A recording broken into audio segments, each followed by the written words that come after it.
last time on Mission Impossible.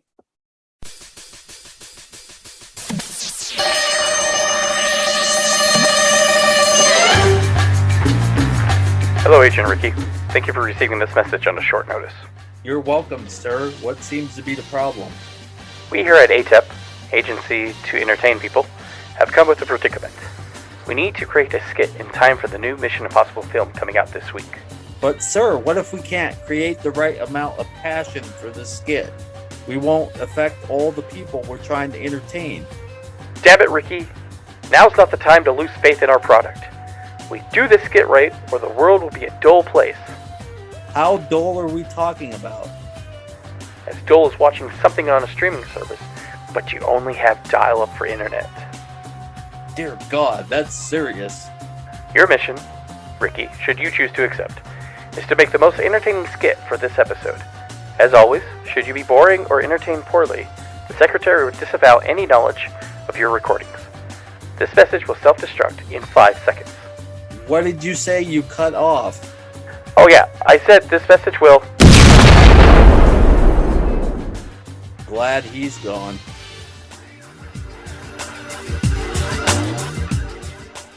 Armageddon is almost upon us. I got news for you. It's already here.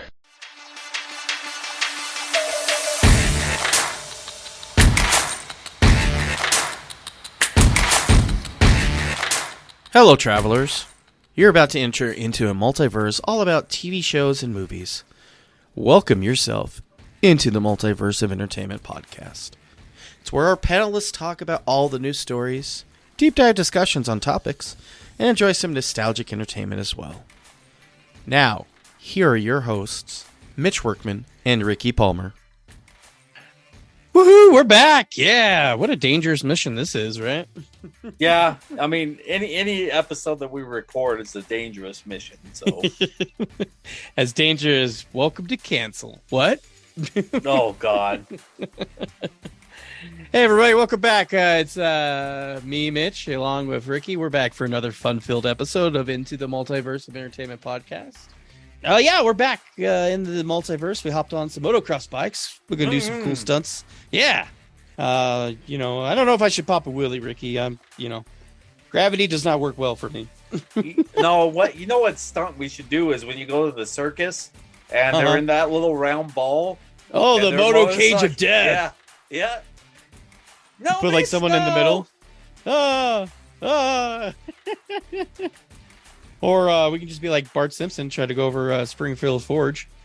Yes. I'm gonna make it.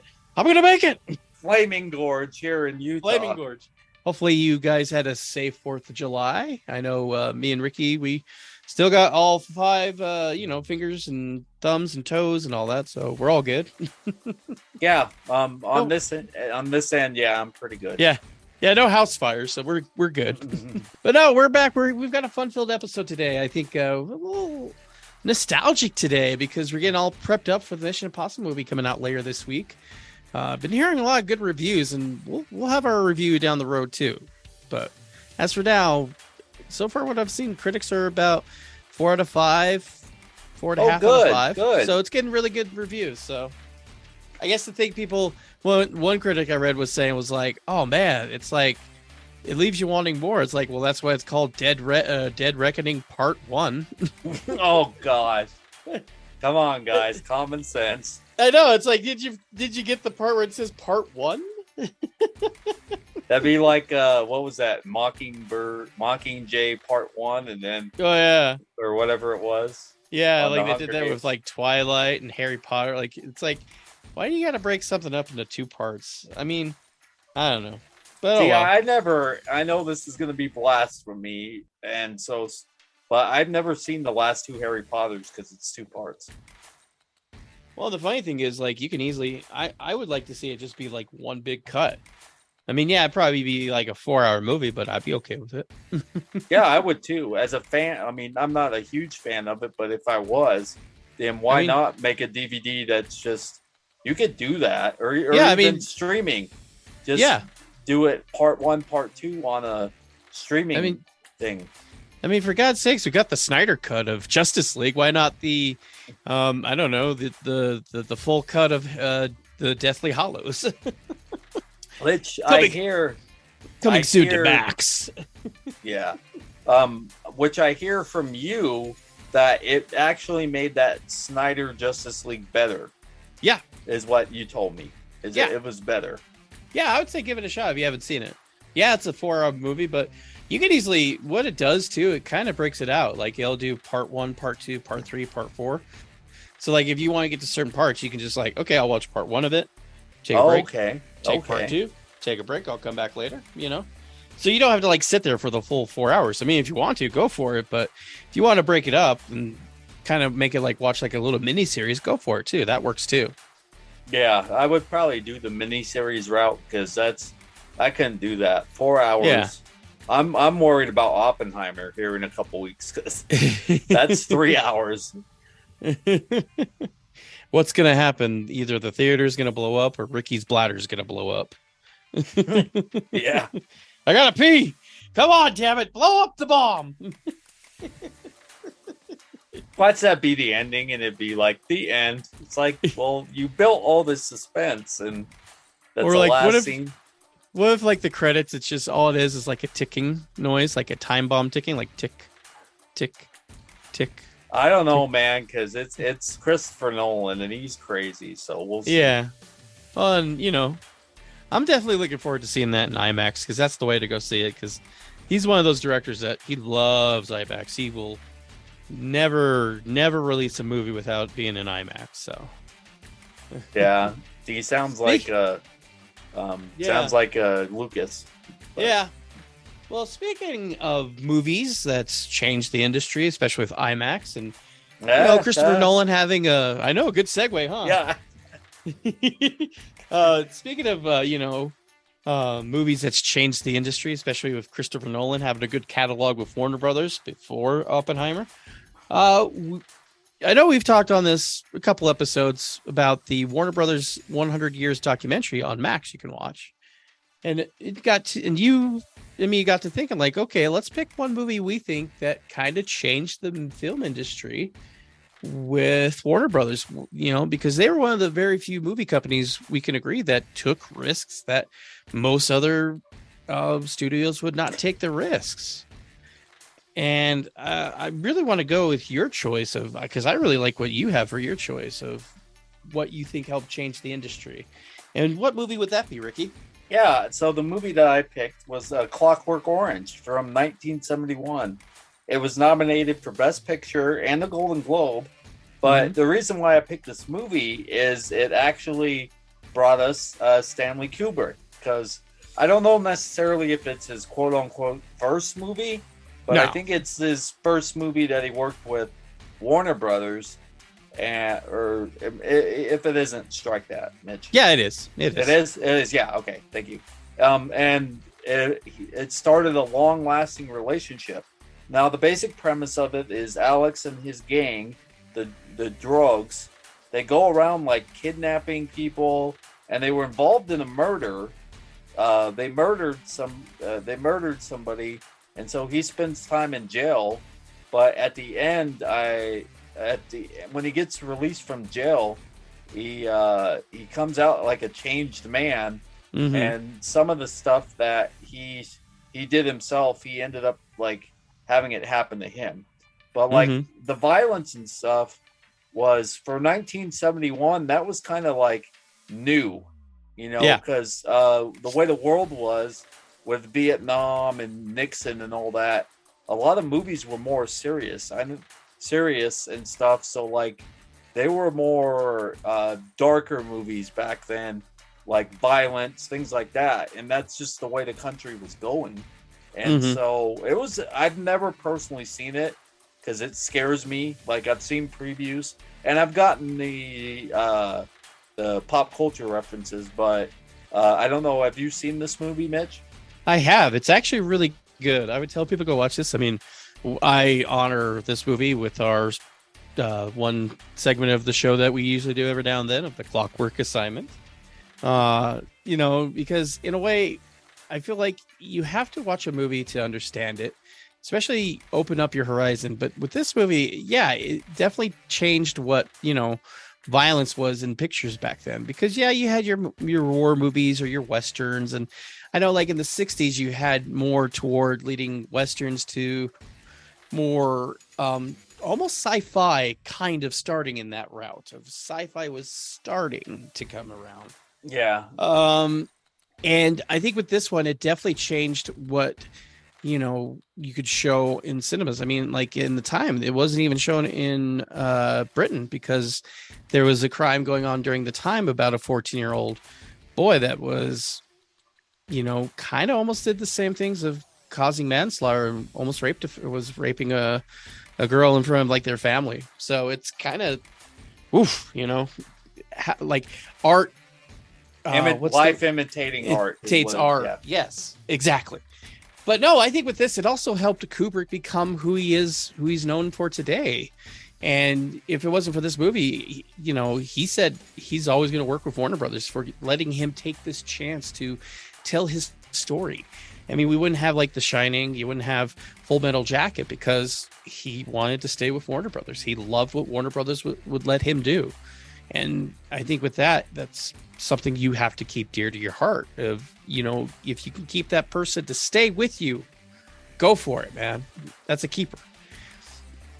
I think one movie I could say that, and maybe you might have kind of changed the industry when it came to like maybe special effects, action, and a little bit of storytelling, is the Wachowski's 1999 hit The Matrix, starring Keanu Reeves, Lawrence Fishburne, and Carrie-Anne Moss. This was one movie I think just changed what we see in action movies these days when it comes to special effects, like slow motion, bullet time, amazing choreographed fighting, gunfights. It came out, and then we all of a sudden had the Columbine happen, and yet again, life imitating art. Still, in a way, I find it is a fascinating story. Unfortunately, like the movies that came along with it, they were okay, but I don't think they lived up to that hype of the first one. What are your thoughts with The Matrix, Ricky? I agree with you. The slow-mo, the cinematography on that movie was kind of groundbreaking. Mm-hmm. For the way that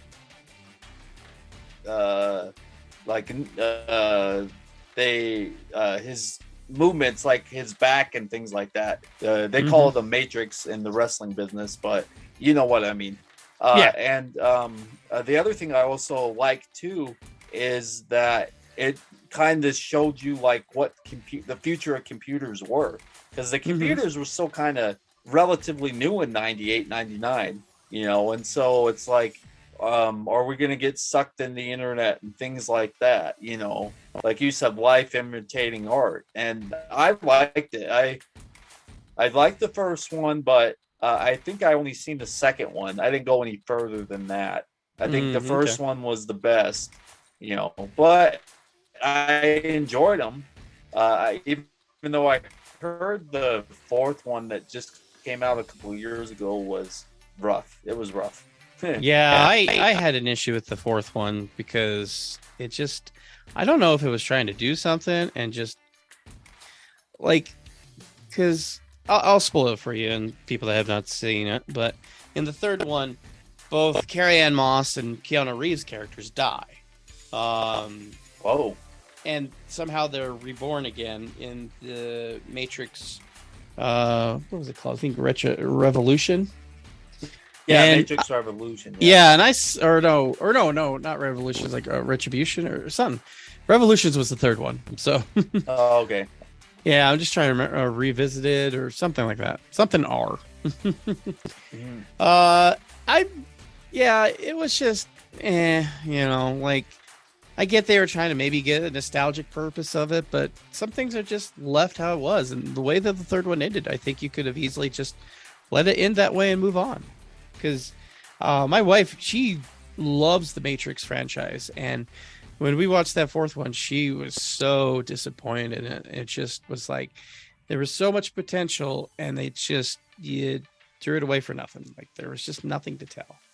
So. Yeah, it kind of reminds me of a few years back when they finally made Dumb and Dumber 2, and the jokes were like 90s jokes. They weren't current jokes. But no, that was a good movie, Mitch. Yeah. What are your guys' thoughts? Which movies do you think that Warner Brothers presented that changed the film industry? There's so much good selections to choose from. I mean, there's quite a bit we could talk about, but we'd have to take like a whole episode to talk about. Oh, yeah. Or in Max's case, maybe take 4 episodes to talk about them. Yeah, 4-hour-long episodes, yeah. But Ricky's got a shy bladder. He's got to go to the bathroom sometime soon. We can't keep him here for 4 hours. Well, yeah. What are your guys' thoughts? We'd love to hear. Follow us on Facebook, YouTube. Check us out on Spotify and Amazon Music, wherever you listen to your podcast from. Thoughts and comments, email us at intothebow@gmail.com. Thoughts and comments, people. We'd love to hear back. Mm-hmm. Well, speaking of changing things, how about this?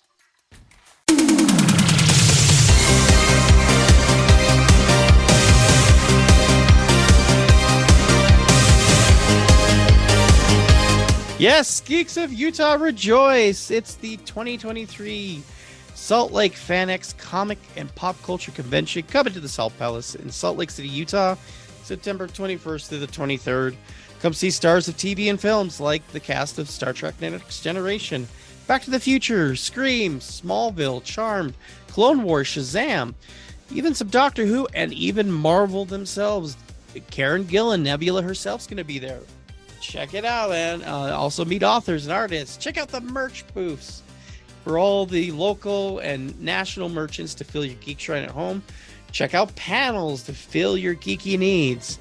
One thing I can at least say we can have fun with the FanX is they also bring back a lot of celebrities from like 70s or 80s or even older too. And I know like you're a big MASH fan, right? Oh yeah, I love MASH. Yeah, and they've brought some people from MASH. I know, like this year they've got Tony Danza from Taxi, and Who's the Boss is going to be there. Tony Danza, you know. Hey. Yeah. Here's another good one. Bob Eubanks. Please tell me you know who Bob Eubanks is, Ricky. Yeah, he. Oh God, is he from a game shows? Yes, the Newlywed Game. The game. Yeah. Yeah. Well, especially when he could actually come to a state where we might actually say the word when you make whoopee. Yeah, because everybody else doesn't say it that way. Yeah, but sorry to go on a rabbit hole here, but like if you go on YouTube and you look up funny clips from game shows, half of his stuff is on there. Oh yeah. Like I think the best one I think I saw was like the question is, where's the most interesting place you've made whoopee? And the girl was just in the ass. I think Bob was like, we're looking for a place, not on your body, but where, like the park, relatives, where? And she's like, in the ass. I think there was one where it was, what's your favorite condiment? And that's like ketchup, mustard. And the lady goes, oh, we don't use those. We don't use those. And you got to remember, folks, this is like the 70s. Oh, actually 60s. 60s, like yeah. 60s, yeah. So people weren't as like, open about sexuality. And so it would be like me on that game right now. I would have said that, oh, we don't use. Especially if you go look up, I mean, the Steve Harvey, like Family Feud one, blooper ones are fun, but go watch old ones like Richard Dawson. Name a 3-letter animal. Frog. What? Oh yeah, those are fun too. Alligator. What? That's why me and you could not be on Family Feud together. Because we'd look at each other. You dumb son of a bitch. I know. Why'd you say that? They would have to, to steal a line from Patty and Selma, they would have to not air that episode that we were on. Well, we give that censor guy a work for his money. Son of a bitch. Beep, beep, beep, beep, oh, yeah. Beep, if beep, it was all 5 of us, our group. Yeah. It almost sounded like we're doing like an SOS to like send a message to someone. So, folks, we can't air your but yeah, go check out. They bring like celebrities of the past too. It's always fun. For that much more, you can always go to FanX Salt Lake, the letter X, saltlake.com for tickets, info, and much more. Please go. It's fun. We love it. Sorry we went off rail, but we love the old-time game shows, too.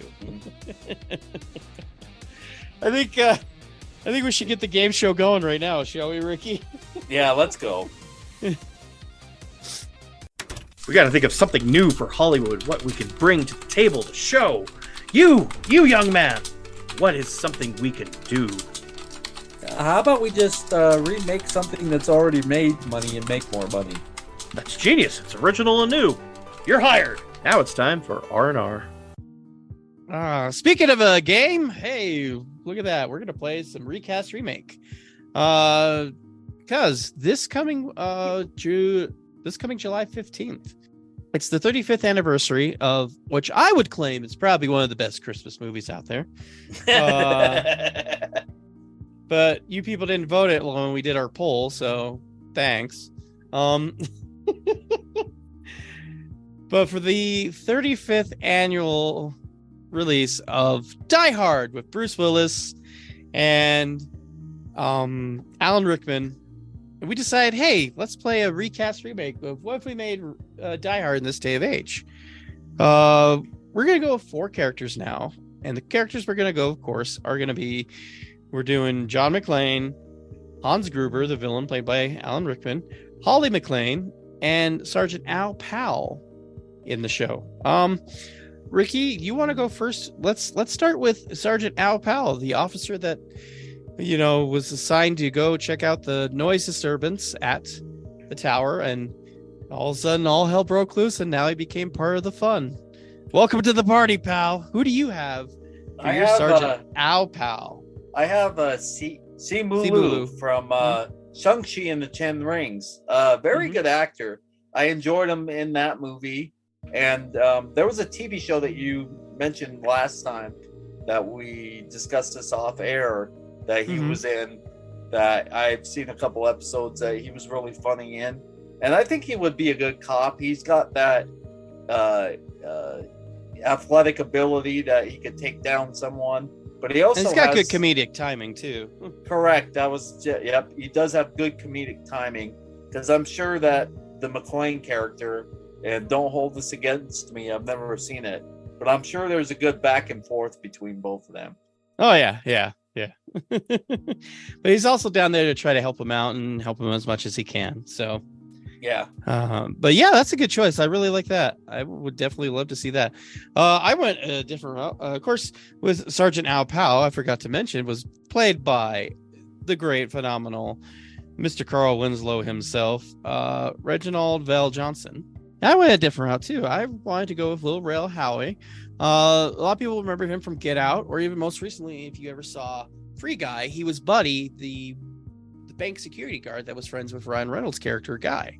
Yeah, he's very funny. He's funny. He's a hilarious guy. And I picture, you can get somebody that has a comedic take, but you can also make that person play a serious role. And I can see him really release the serious chops too, to play this character, because in the movie, Sergeant Powell, he's just he's a offbeat cop that gets the call to go check out all the noise disturbance at the tower, and then he arrives. It's like, yeah, there's nothing going on here, everything's fine. And then just as this is happening, John McClane throws a guy out the building and crashes into a car, and he's like, holy shit, and Bruce Willis gives the wonderful line, welcome to the party, pal. Oh gosh.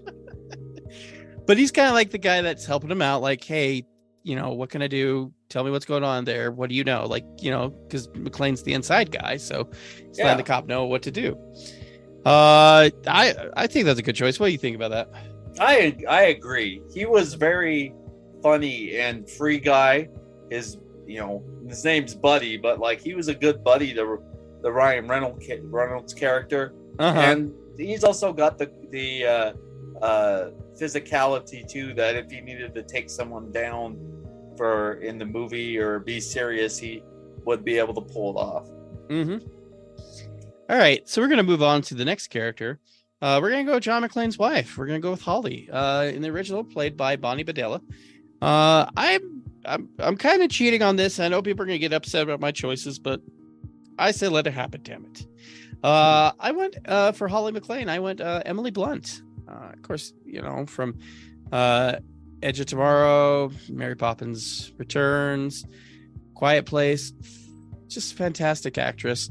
And I could see her play kind of like, because Holly is more of the, her and McClane have kind of separated, and she moved out to LA, and he's a New York cop. So he's coming out to visit him for Christmas and try to work things out. So, she's the type of woman that's like a businesswoman, but, like she doesn't need a man to help her out, but she can handle her shit. And, she's doing fine, taking care of her kids, and has a really great profile job at, where she's working at. But I like Emily Blunt. I think she has the chop to play like that career woman, and, can play great as a mom, but also be, that career woman. Like, I know what to do. If it wasn't for us, this company wouldn't be where it is today. So, what's your thoughts, Ricky?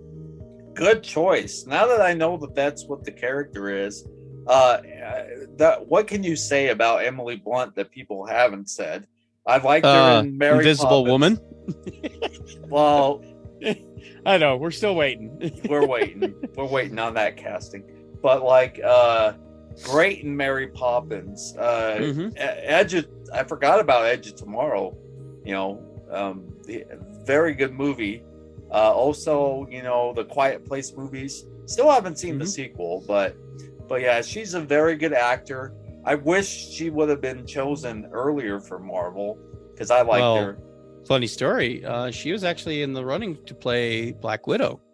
Whoa! But she was doing Edge of Tomorrow, so she had that's a tough choice. Yeah, but I would love to see her be Sue Storm. But we'll have to wait till D23, because that's when they say they'll announce the casting for Fantastic Four is at D23 in September. Come on, Disney, listen to us. Someone has to. God damn it. Well, they listened to the internet for Mr. Fantastic and Multiverse of Madness. So yeah, and that was funny. Yeah. All right. What's your pick? Who do you have for Well, I have a really good actress that I still haven't seen The Fableman, but she's a hell of an actress. Michelle Williams. The little bit that I've seen her in, I don't think I've seen her in a full movie, but she's very, like you said, businesslike, and plays the wife pretty well. So I think, and she's also a badass too. Yeah. From what I've seen. So yeah, I did not know that was the story, is that they were a divorced couple trying to separated, but a separated couple. So yeah, I could see Michelle Williams doing a really good job at this. I do like Michelle Williams. She's very good. Of course, I loved her in Fableman. She's been in a lot of great movies too. I think the other one that a lot of people remember her from is from the Venom movies. But oh yeah, I like her. I think she's a fantastic actress, and I would say she's the one thing to go watch The Fableman. She was really good in it, and check it out if you have not seen The Fableman. She's very fantastic in it. Another good one I think I liked her in was Brokeback Mountain. She was the wife of Heath Ledger's character, and she was very good in that movie too. Oh, I haven't seen that one. But no, I like that choice. All right, Ricky. We know that a good action movie needs a really good villain. And of course, Hans Gruber, played by the very great talented Alan Rickman. Who do you have lined up to play Hans Gruber? Or it could be, a different name for the character, but in that type of character way of Hans Gruber. Who do you have? I have a gentleman named Chad Coleman. Now, I know a lot of people that listen to the show may not know who he is, but he was recently the villain in this season's Lois and Superman, and his wife was dealing with some stuff, but he still was a very good villain. He put the fear of God in me, because I really how his character was trying to attack Lois Lane and Superman, and the other thing about his character is he thought what he was doing, and this is a good trait of a villain, is he thought what he was doing was right. Because he was trying to make the city better, like Metropolis, but to Superman and stuff, he was a villain, you know, and he hurt some people. He was a bad dude. He hurt some innocent people. So I think he could pull that off on as Hans Gruber, or like you said, I'm sure they would change the name, but the same premise. Yeah. No, I really like Chad Coleman. If people have not seen him, he's been on The Wire. He was great on The Wire, and also The Walking Dead as Tyrese. He was a badass, man. Like picture like, you know, because he's a big built guy, right? You've seen him. Yeah, and that's why I picked him, as he's a stockier build. Yeah, picture him in the zombie apocalypse with nothing but like those like ice picks you get for like climbing mountains and stuff. Oh. Okay. Yeah, that was his go-to weapon, was like those ice pick thing, you know, the like, yeah, I can't remember what they're called, but no, he's pretty good. I like him, and I think that'd be an interesting choice. I like that. So I'm definitely down. Check out his work. He's got good stuff. Go check out Superman, Lois. Check out Walking Dead. Go check out The Wire. He's really good in The Wire. The Wire is one of those shows that's very underrated. Go check it out. It's really good. I'm gonna go. I know my wife's gonna like me for this choice because she's a fan of his. Not Henry Cavill, but you know, just because I know my wife's list of men she would leave me for. I think this guy is maybe number 5 or number 6 on the list. I think. I don't know. I'll have to come on sometime and give us her top 10 list of guys she would leave me for. Oh, that's awesome. Of course, for Hans Gruber, I went with a Skarsgård. Now, not Stellan Skarsgård. I went with his son. No, not Bill Skarsgård. Not Pennywise himself. But I went with the sexy, talented Alexander Skarsgård. Most recently, you've probably seen him in The Norseman. He was in Godzilla versus King Kong. Eric from True Blood. Well, most people will remember him from. Of course, he was on Battleship, but we don't talk about Battleship. Hey, I've seen that movie. Yeah. The one thing I do like about The Norseman is if you haven't checked it out, it's really good. It's very kind of like a psychological, but some action, but more dramatic, but really good. And he's really good in it. And there's like a scene like in the final like act, like they're having this fight with him and the guy that basically killed his dad and took over his kingdom. Is they're having like this fight up on an active volcano. Okay, hear me out. So it's an active volcano. They're having a fight in an active volcano, and they're wearing nothing but like loincloths, and they have swords. Oh God. Yeah. And there's a part where he's like Alexander Skarsgård's character is like down on the ground, and he's just like doing like this weird like like almost like sound like me having like an asthma attack. And I'm just sitting there. It's like, I think I know why he's grunting. Dick's on fire. Your dick's on fire. Your dick's in the lava, dude. Just do that. Yeah, I never got around to that one, Mitch. It came out last year, right? Yeah. But if people haven't seen that, go watch that. It's really good. But no, that's my pick for Alexander Skarsgård. What's your thoughts? Good. Well, I don't know much about this actor, but I'm going off of your wife and you. So it sounds like a good choice. Sounds like he'd be a good villain, especially if he's played similar characters to that. So, I would highly recommend it. Never seen True Blood, so I have no basis on that one. Yeah, you're not missing out on much, I'll tell you that. And especially like the final season. Yeah, that final season, True Blood. Go fuck yourself, okay? I did see Battleship, but we don't talk about that, I guess. Well, did you ever see that the Tarzan movie that came out with him and it had like Margot Robbie as Jane and Samuel L. Jackson? No, was that one a few years back? Yeah, it was like your mom probably. See it? Yeah, my parents saw it. And I saw it. I thought it was good, you know, and I liked it. I didn't think there was anything wrong with it. Really? Oh, okay. I definitely would want to see him and Margot Robbie hook up because, you know, they're two good looking people. Yeah. And it's Tarzan and Jane. But no, let's let's get to the man of the hour. The man who's sweet but not sour. Well, sometimes he is. Yeah. John McClane himself, played by Bruce Willis, of course. I'm gonna go with my pick here, and I went with, of course, if you guess, if I went Emily Blunt, would I go for John McClane? I went John Krasinski. Oh shit! Yeah, I know you were going for John C. Reilly. John C. Reilly. Oh my god, wouldn't that be funny? Yeah, Hey, yo. Yippee-ki-yay, mother. Oh man, coming to town, have a few drinks, have a laugh.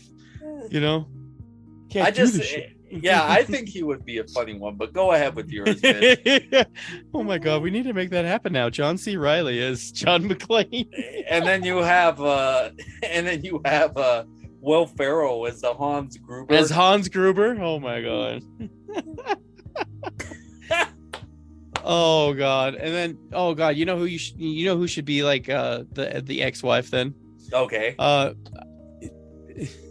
Catherine Hahn, the one that was like his Derek's wife. The one the redhead.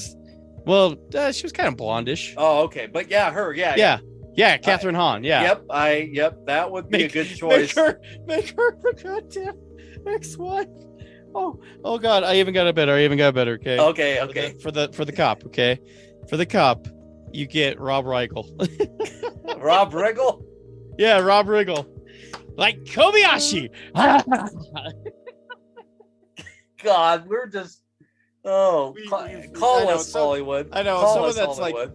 Someone's like, God damn it, why did you take a great Christmas movie and ruin it like that, you asshole? I think it'd be hilarious. Oh my god.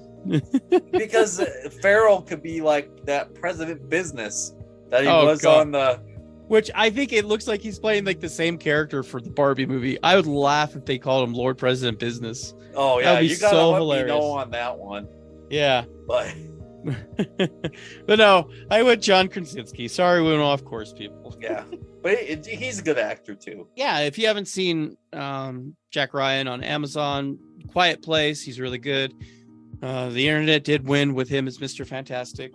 Another good movie was it the Benghazi one that he did that came out a while ago? I'm trying to remember the name of it. Like I think it's like 13 down or something like that. I had like the number 13 in it, but no, I would love to see. I think he has the chops to be like that, New Yorker accent kind of, I'm a cop, but I'm kind of pissed off and I don't have my shoes and we have to go through this bullshit. So what do you got for your choice for Mr. John McClane? I have one Bradley Cooper. I feel that he has the same charm / assholeness that the Bruce Willis has. I think he'd deliver the punchlines because with these remakes they use a lot of the same punchlines as the originals. Yeah. But I think he would have to channel his Rocket Raccoon a little, but I think he could do it as John McClane. Yeah, I do like that. I think that's a good choice. I think with him and Michelle Williams, they would actually have great chemistry. I think I could see them play like that separated couple that's trying to get back together. Oh yeah, yep. But no, I love these. I think these are good choices. Even though I don't know, we're still going for the John C. Reilly and Will Ferrell and Catherine Hahn. And so, who made Die Hard? Who made Die Hard? Is it Fox? Yeah, it was Fox. So Fox, or actually Disney. If you're listening, please write to us at intothemo@gmail.com. We will take either checks, cash, or even Disney dollars. Yeah, or free trips. Or maybe I can actually just have a ride held to myself for like 2 hours straight, so I can ride it back and forth. Because do you remember those what were they the parodies of Scream that the Wayans brothers did? Yeah, if they did that, where it's Die Hard, but like a parody of other action 80s action movies, and it was Will Ferrell. Oh my god. Oh god. Hopefully you're listening, Disney. Hopefully you are. And if you give us anybody, any Paramount, Warner shit, we'll Brothers. take A24. We'll take Lionsgate. God, what's a defunct studio that? You mean Line Cinema? Hey, Warner Brothers, you need some money because I've heard you lost almost $500 million with the DC movies. So. I heard about that. I heard that. If you need help with some money, maybe we've got an idea. Maybe I don't know. Now, what are your guys' thoughts? Who would you guys cast for recast of the wonderful Christmas movie of them all, Die Hard? Yes, it's a Christmas movie. I don't give a shit what people say. It's a goddamn Christmas movie, and I'm sticking to it. Even though you guys said in our poll that National Lampoon's Christmas Vacation is the best Christmas movie. No, Die Hard is. That's it. Mitch, relax. I know. I'm getting pissed off at the listeners. I'm getting pissed off at the listeners. They're usually pissed at me. Yeah, that's true. But no, what are your thoughts? Hit us up. intothemo@gmail.com, Facebook, Amazon, YouTube, Spotify, wherever we are. Thoughts and comments. Well, here, Mitch, what we could do for Christmas is maybe do favorite Christmas actors and see if John McClane ends up with famous Christmas characters. Ooh, yeah. I like that. Yeah. Oh, we'll see. IMDb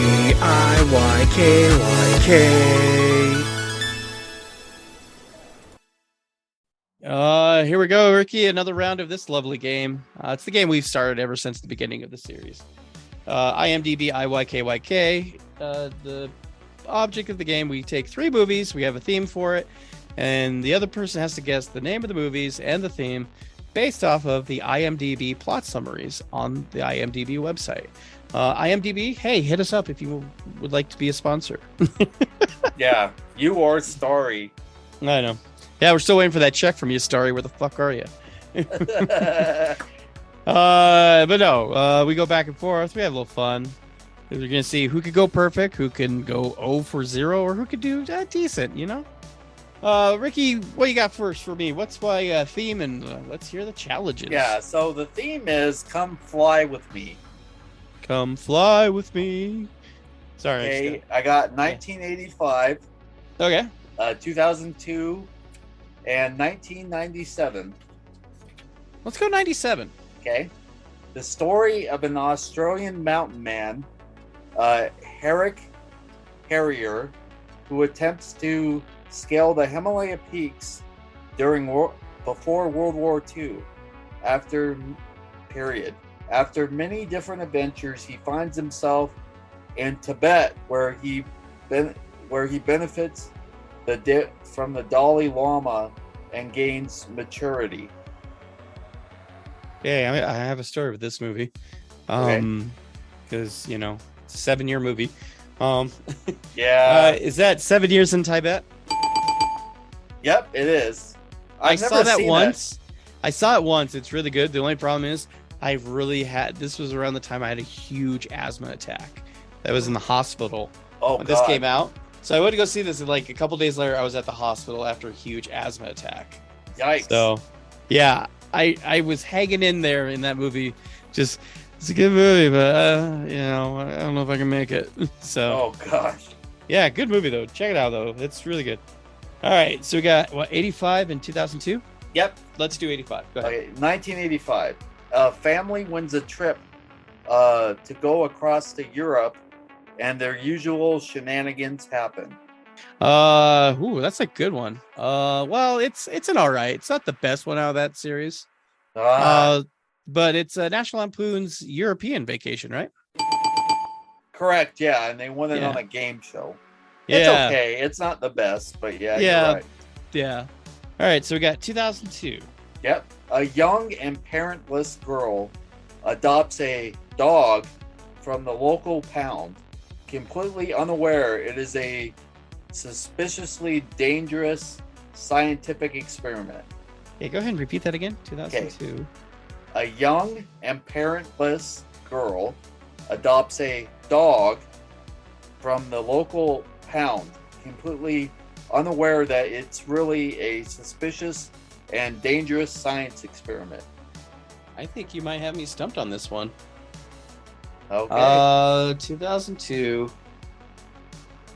Yeah, I don't know. I got nothing. Oh! Okay. Lilo and Stitch. Fuck me! God damn it! Damn it! You got me. What do these all have in common? Let's see. We got Hawaii. We've got Europe. We've got. God, what was the other one? Tibet. Are these? I don't know, around the world? Yeah, I guess. Yeah. Like vacation spots. Yeah, vacation spots because it's summertime. It's summertime, so vacation trips. Spots. Yep. Okay. Damn, went 2 for 3. God, you got me on the Lilo and Stitch. I will admit that's one I have not seen, and I need to. Oh, okay. Well, then I was like, even I know what this is. Oh, have you seen it? Yeah. I guess you'll add that onto my list, right? Yeah. And it's hard because the dog's in quotes when I wrote it down. True. So, and I tried to make it sound like air quotes when I said dog, but now if we had video, folks. Yeah. Well, we're getting there. We will. I promise. We'll probably be doing some updates here in the next month or two. Stand by. All right, Mitch. I'm ready to go. All right. So your theme here is, excuse me, sir. How do I pronounce that again? Oh, God. Are these foreign films? No. Okay, just, okay. Excuse me, sir. How do you pronounce that again? So just think about it, okay? Okay. Okay, so we have 2003, 2007, and 2013. Okay, I'll do 2003. All right.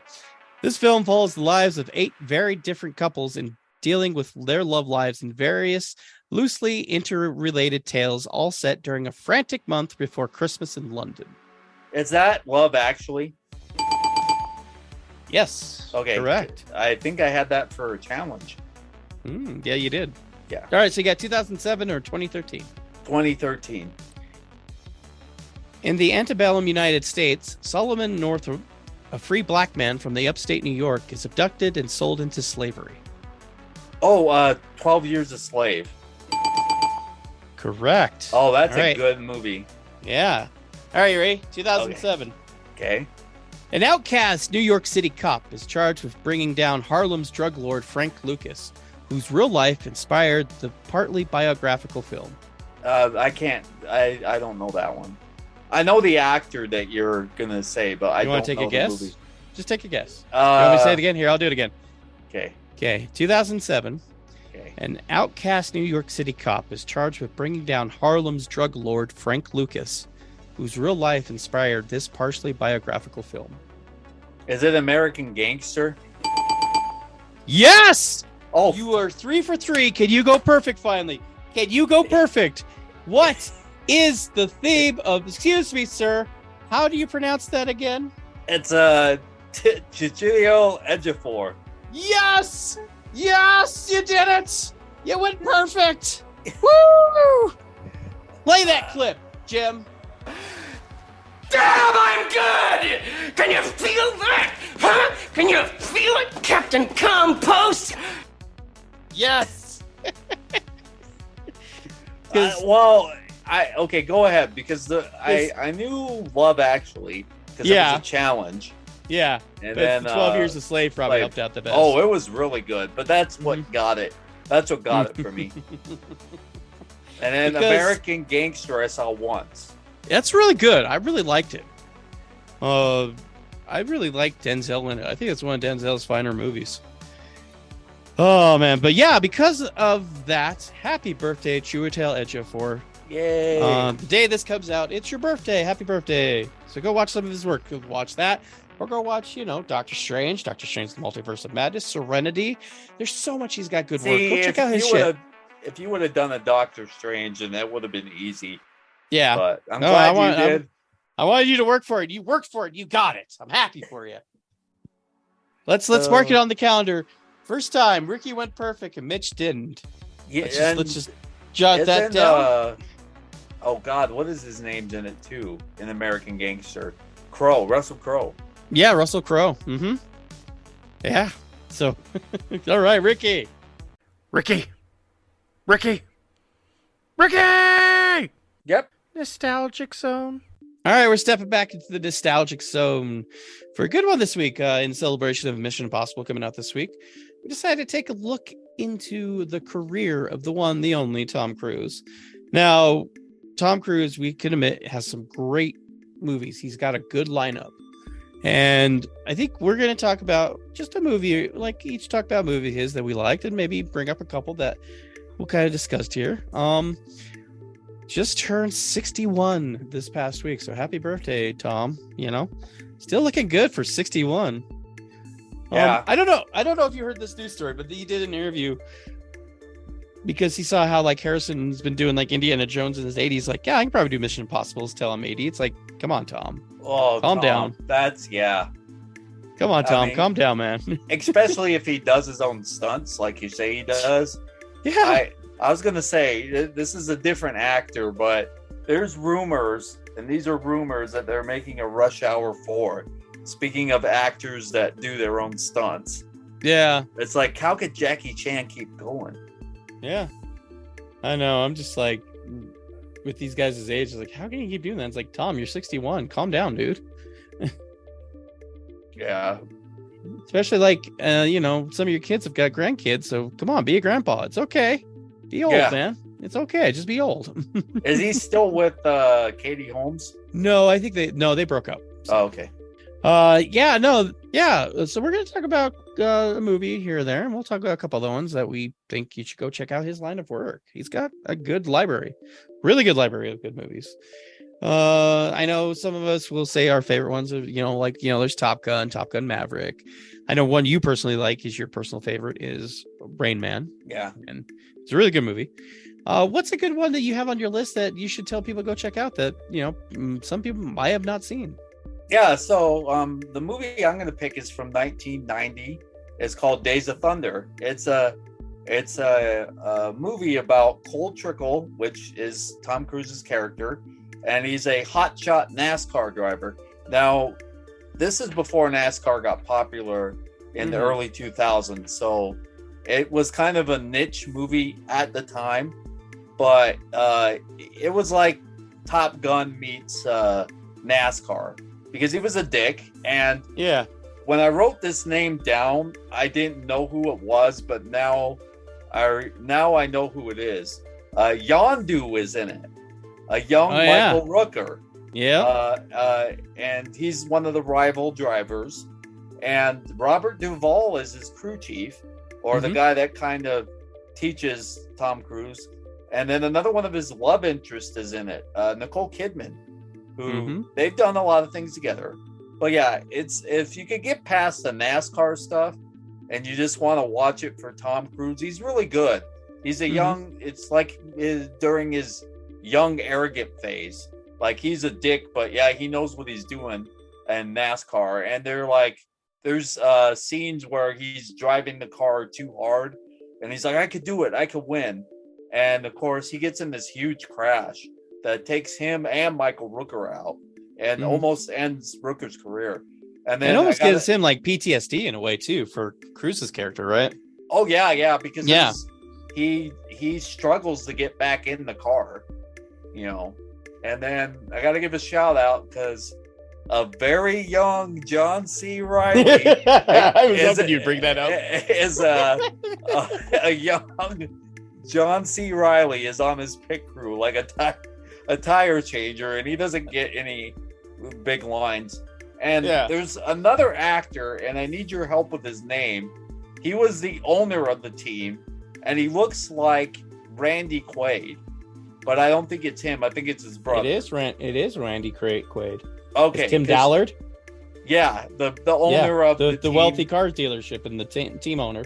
Correct. Yep. Yeah. He's the team owner. But he's in it too, so it's a good cast. Don't forget, you also have Carrie Elways in it too. Is he the is his name Wheeler on there? Yeah, he's Wheeler. Okay. So his character kind of replaces Tom Cruise after that huge accident, and he gets the PTSD. He becomes a young rookie, and then they don't do it like a full NASCAR season. They just kind of hop around, But good movie. I would highly suggest it. It's I need to rewatch it too because it's been a while. Yeah, it's a good one. I would say, yeah. I remember seeing that. I watched that with my grandma the first time, and I didn't know what the hell it was when I first went with my grandma to go see it, and then I was like, wow, this is a pretty cool movie. Tom Cruise, Nicole Kidman, Robert Duvall, Randy Quaid, Michael Rooker, John C. Reilly, Carrie Elwes. They've got a good cast here, so definitely check this out. And I think the one thing is like I remember the score too, because it was Hans Zimmer's that did the score. Oh my gosh, yeah. I should have wrote that down. Yeah, and it kind of had like that soundtrack you would think that would be like a NASCAR, Yeah. But definitely go check it out. If you guys got like Paramount Plus with Showtime or Paramount Plus through Amazon, whatever it is, check it out. I think I'm gonna watch it. It's been a while because here's the other thing. It's actually a Bruckheimer production. So it does have Jerry that Bruckheimer. Okay. Yeah, Jerry Bruckheimer and Tony Scott, who also did Top Gun. So you're getting kind of those elements of, that's why it's so good. Well, and that's what it, as a kid, I never saw Top Gun, but we were a NASCAR family. Yeah. So I seen Days of Thunder, so I knew what that was. And I was like, oh, that makes sense now. Seeing Top Gun as an adult, I was like, oh, that's the same kind of, I definitely am going to have to go watch this again. It's been a while since I've seen it. And I remember it was a really good movie. I like that choice. Good choice, Ricky. Yeah. Good choice. Days of Thunder. So one I'm going to talk about that I know one of our good friends, Chris Green, will say, good choice. No, it's not Top Gun. Another good movie that Tom Cruise actually did was A Few Good Men. Oh, yeah. That is a good one. Yeah. If you have not seen this, check it out, people. It's really good. The story is Tom Cruise is this attorney that is that's trying to take care of this trial about a cadet that was killed, and they're trying to figure out why was he murdered, and and why wasn't it like because they were saying like, well, the guy was soft, he didn't have the mentality to handle what we do. So Tom Cruise is just trying to figure out, well, why was he killed? Why did he have to die? Great cast. And I will tell you why. You got Tom Cruise, you got Demi Moore, you got Kevin Bacon, you got Kiefer Sutherland, Kevin Pollak. And the one, I know you're really like, well, where's the one you're waiting for, Mitch? Well, okay, there's Cuba Gooding Jr. too. But you also have the one, the only Jack Nicholson in this. Oh, yeah. And God damn it, Jack Nicholson should have won an Oscar, even though like his performance in this movie, I don't think he's in it that long. I think maybe the most, if I had to bet, was maybe 20 minutes if you add it all together. Yeah, but still, wasn't it just the trial part? Yeah, well, like some of the interviewing process too in the beginning. So yeah, but he's not in that long, but he steals that movie. Of course, that's the favorite line. You want answers? I want the truth. You can't handle the truth. No, and I know this is a sensitive subject, but the Code Red, when he says, you ordered the Code Red, first thing I think of is the Mountain Dew, but the Code Red. You got damn right I ordered the Mountain Dew. Yeah. But the Code Red was to kill Santiago, or I think that's the kid that dies. Yeah, Santiago was the kid that dies. Yeah. Mm-hmm. Yeah. He's like, you ordered the Code Red on Santiago. You goddamn right I did.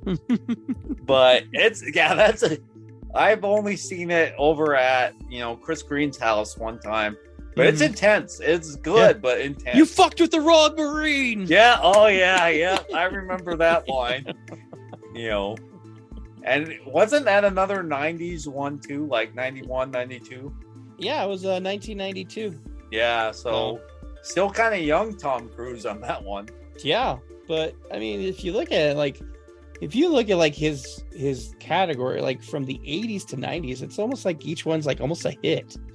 Because I mean, we can go down the list. Like he was in The Outsiders, he was in Risky Business, Legend, Top Gun, Cocktail, Rain Man, Born on the 4th of July, Days of Thunder. Oh, that's another good one. Yeah, that one, Born on the 4th of July, was like, he was all for the war, and he was the all-American boy, and then when he goes over to Vietnam, it like changes him, and he comes back kind of anti-war when he comes back. But good movie. Because it changed him, and it kind of shows like how veterans of Vietnam were treated when they came back. They were just treated like shit, like you're baby killers. It's like you weren't there, so you can't call me that. You don't know what it was like for me over there. Yeah, that's a hard one to watch, but it's very good. It's good. I would tell people go check it out. Another one I like that's from the 90s, and I don't know if you've seen it, Ricky. Did you ever see Interview with the Vampire? No. You should check that out sometime. As Lestrade, he's really good in it. It's with him, Brad Pitt, a young, very young Kirsten Dunst, and Antonio Banderas. Yeah, I know the cast, but just never got around to it. I would say one you might have liked because you're a sports guy. You like football. What about Jerry Maguire? What's your thoughts about Jerry Maguire? I've never seen it all the way, but it's good. I like it because he's a sports agent and Junior.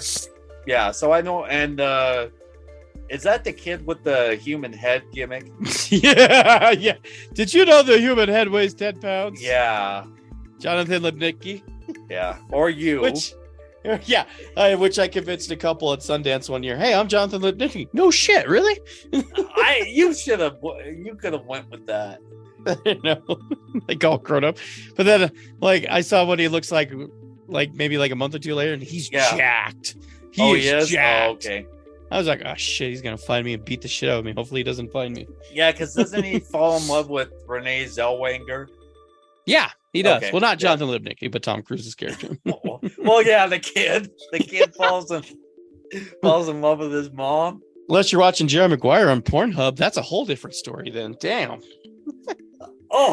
So at work, I can't remember what got brought up, but they said the Hub, and I go, yeah, I don't think I've ever went to that streaming channel. But I knew what it was. I knew what they were talking about. Oh god. Okay, let's also talk about some other movies that came out. I know, there's the Mission Impossibles, which we will say, they're good. Go check them out. I know I still have to watch the last three. I've watched 1 through 3, but I have not watched the other 3. Which, if you want to catch up, you could check all 6 of the Mission Impossibles on Paramount Plus right now if you have it. So, especially if you're getting ready for Dead Reckoning Part 1. If it ends on a cliffhanger, don't be pissed, okay? It's like it has Part 1 in the title. What'd you expect? Another one I could think of that was more like 2000s. Did you ever see Minority Report? Oh yeah, it was good. That one was good. That's a good one. Not great, but it's serviceable. It's really good because I think I really liked it because it's Spielberg, and you had him and you had Colin Farrell, and it's really good. Definitely, you could see the good, like the sci-fi aspect of it's really good. Yeah, I like that one, Minority Report. And we'll do 2 more. One that I could think of, and I don't know if you ever saw. Did you ever see Tropic Thunder? Yes. And he almost steals that movie. Yeah. As Les Grossman. Yeah, good movie, but it doesn't age well. We'll just say that. No, but it's just for his part though in it, as like the movie executive. Yeah, that's who his character. It's the reason to go see it is because of him. Any other ones you can think of that you really liked of his work? Well, Edge of Tomorrow. Oh yes. You know, or Live, Die, Repeat is what it. That's what it should have been called. Yeah, I don't have his filmography on me right now, but yeah, I do remember that one, the Live, Die, Repeat, for one of his more recent movies. You know, it's a good one. I would tell people go check that out, especially if you like time travel. Emily Blunt being a badass, like pure badass. Yeah. I can't remember. They had like a nickname for her. I can't remember what they called her. The Iron Bitch or something. Yes. But no, definitely go see that. But yeah, there's just plenty of good movies to go see of Tom Cruise. He's got a great lineup, and I know we could go on and on about all the other movies he's done. I know Ricky could probably go whole. Have you ever seen? Oh, go ahead. Have you ever seen? It was called American Made. About the drug trafficking. He was. We saw it in the cheap theater, but like he was a drug trafficker in Colombia. Oh yeah, he was like the pilot. Yeah. Yes, he was just the pilot. He wasn't selling the drugs, but he was exporting it. Correct. Yes, he was really good in that one too. We saw that in the cheap theater, but yeah, I that's another good Tom Cruise one. If you need a more recent Tom Cruise movie, you know, that you want to check out. Yeah, because it's based on a true story too. Yes, it is, and it's cool. Oh, Rock of Ages. I know it's not that good of a movie. How about the one? Okay, let's. This is the one that we need to end on. Okay. Eyes Wide Shut. Yes, that was Kubrick's final movie. Yes. So taking it back to the beginning of the show, Eyes Wide Shut with him and Nicole Kidman. Good, but not really one that's Ricky approved. Because it gets naughty. It's a very erotic mystery psychological drama, but it's okay. Like, I think it's good, but definitely check it out because it is Kubrick's last film. He died right before it came out, so but no, what are some of your guys' favorite Tom Cruise movies? There's a lot, man. There's I know Ricky could probably go a whole episode just talking about Rain Man. Yeah, and that's and then there's like Night and Day with Cameron Diaz, you know, Vanilla Sky. Never seen it, but I heard it was okay. The other one I'm thinking that he was actually nominated for, Magnolia. If you've not seen that, it's kind of sad, but it's good. But he was nominated for Best Supporting Actor in that movie. So, The Color of Money. Oh my God! Yes, I totally forgot that. Oh, that's a good one too. And Cocktail's an all right one too. Yeah. So he's just, his filmography is just. It seems like you could pick any genre, you know, and that will get you to, Jack Reacher. Oh yeah, Jack Reacher. Yeah, it's another good one. The one I would tell people don't go watch The Mummy, please. Don't. Did you ever see Oblivious? Or Oblivion? Or Oblivion, yeah. That one was just okay too. That wasn't like one. Yeah, it was all right. Yeah, it was okay, but I mean, I liked it. I thought it was good. Morgan Freeman and him. Yep. Yeah, that's a good one. But no, what are some of your guys' favorite Tom Cruise movies?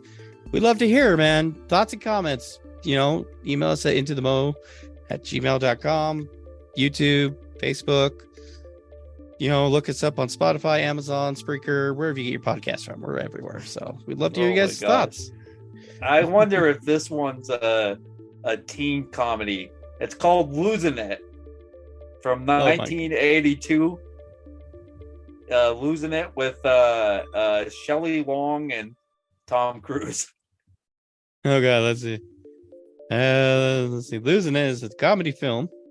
4 rowdy teens go to Tijuana. Oh God.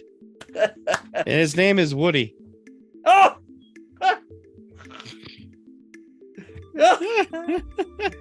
Okay, we have to find this movie now, Ricky. We have to find this and we have to watch it. And no matter if it's bad or good, we still have to we gotta go through it. Oh God. We gotta go through it. A double IMDb. Oh my God. Oh God. Oh God. Okay. But no, hit us up. We'd love to hear you. Uh-oh. We're coming to the end.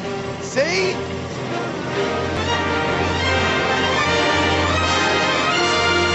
This is a big ending.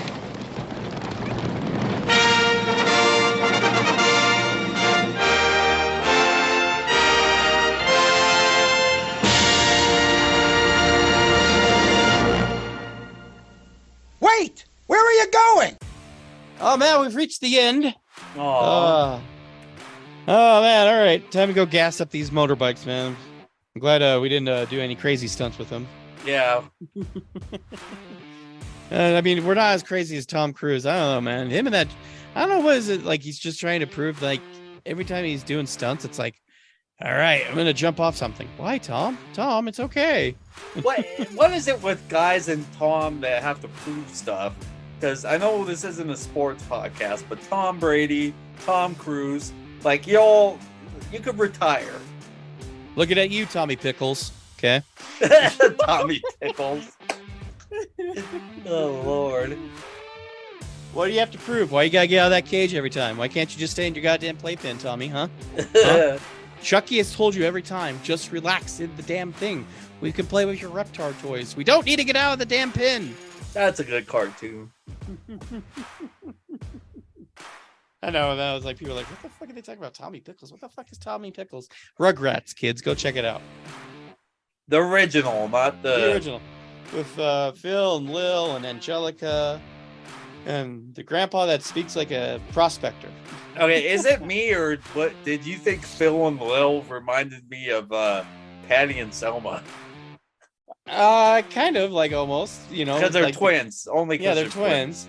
Yeah, and they sound like they have Smoker's voice for babies. And then I remember their mom was always in like a workout outfit. Yeah, like she just left like yoga. Yeah. Like she had like the bandana, the sweater. Yeah. Like, yeah, like she like, I gotta go run a mile. I'll be right back. Yeah. I gotta get to my Zumba class.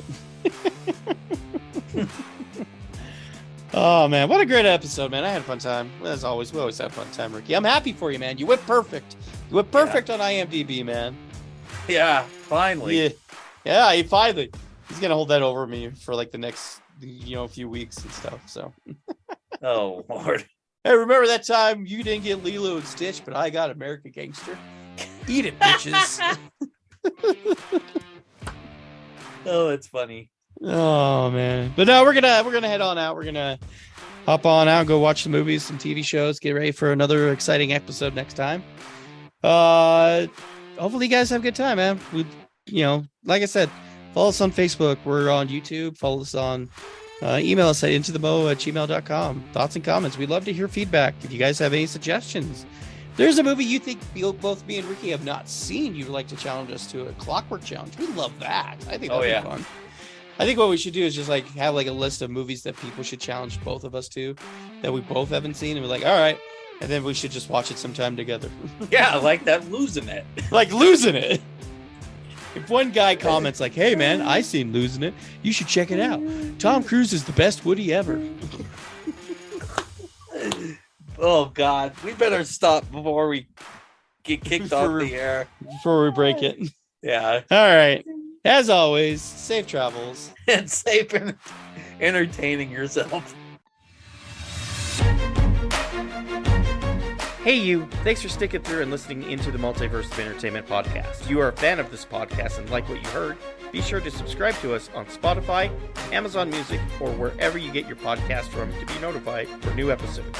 Please leave us feedback or suggestions for future episodes. And as always, safe travels and safe entertaining yourself.